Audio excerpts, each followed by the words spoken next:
Another one of my favorites is comfort cannot be the goal, but don't let me stop you from designing it in.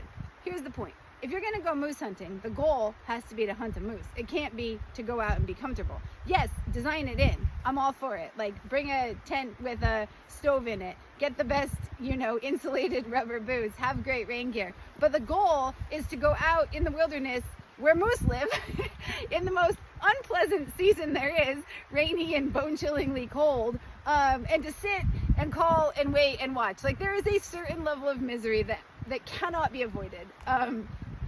Same thing, if I'm going skiing and I'm gonna ride my snow machine across 50 miles of glaciers and then climb some big peak so that we can ski it, the goal can't be comfort. I mean, there's a lot of leaning in that has to happen. There's a lot of fear that's gonna show up, and so that's just the name of the game, right? But don't let me design it. Don't let me stop you from designing it in. Ride in sled boots and change into your ski boots when it's time to ski. Have the right gear, have a good sled. All of it, right? I'm here for all of it, and definitely believe in designing it in. And so, what's the analogy out there professionally and organizationally, and just in our relationship with ourselves in the workplace? And there's kind of three things. So number one, stress is adaptive. So in terms of the most sort of successful, happy, accomplished, all of the above, high vitality people, there are people with a growth mindset who see stress as adaptive. So basically the thing about stress is, if you think it's good for you, it is. Like when we weightlift, the muscles tear. Like, it's the stress of the muscles and then the rebuild that comes back stronger. If you think it's bad for you, it is. If you think stress is killing you, it is. And there's one famous study where there were a bunch of housekeepers, and one group was told, yeah, and this isn't just a job. You're gonna get super fit. It's really good for your health. You're gonna lose weight. All your health markers are gonna be there. You're gonna get stronger. And the other team was just told, the control group was just told, yeah, this is the normal job. Do your job. And sure as shit, the people who believed that it was a health improvement job improved every health marker. Those who didn't. And so the funny thing about stress is, if you think it's good for you, it is. And if you think it's bad for you, it is. And so we can choose to see stress as adaptive.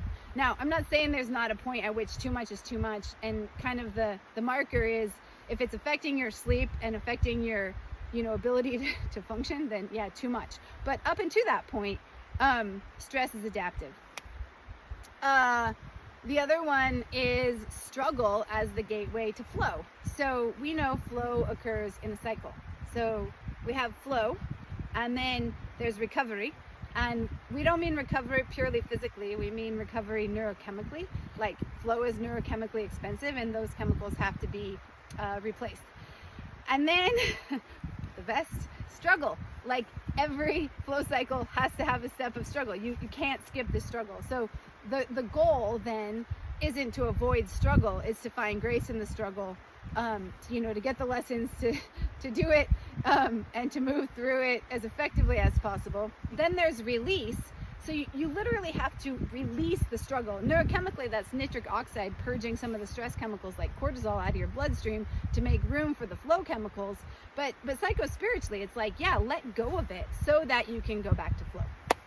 So, in our culture, we have this thing where it says, oh, struggle bad. Oh, stress bad. But it's like, ooh, struggle, flow, stress, adaptive, right? And then the third one is just conflict as a chance for growth. So we can be in a team and the team's in conflict, and we could be like, oh, that means they're a problem. Or we can say, oh, awesome, let's lean into this, because this is the portal to everything we want as a team. If we can use this conflict to make us stronger, if we can grow through it, learn how we work well together, and come out the other side, well, sign me up for that. And so comfort can never be the goal. I mean, the point is, we're leaning into our growth edge. We're going to where the moose are.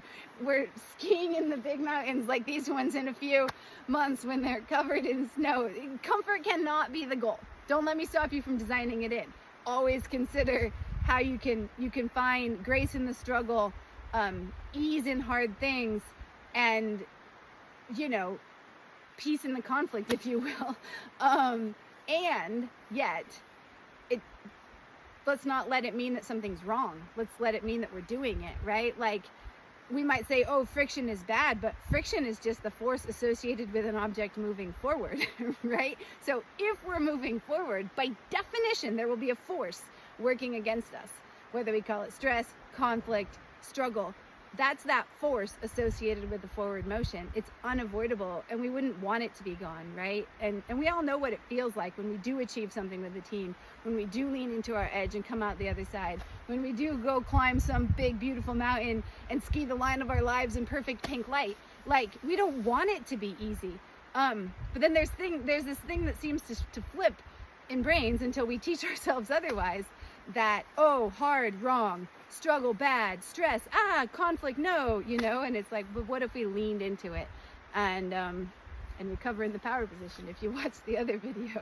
But would love to hear your thoughts and how this applies out there in your realm of adventure across the landscape, inner landscape, outer landscape, professional landscape. Also, did you notice the beautiful glacier? I mean, really, Alaska, you're nailing it today, really nailing it.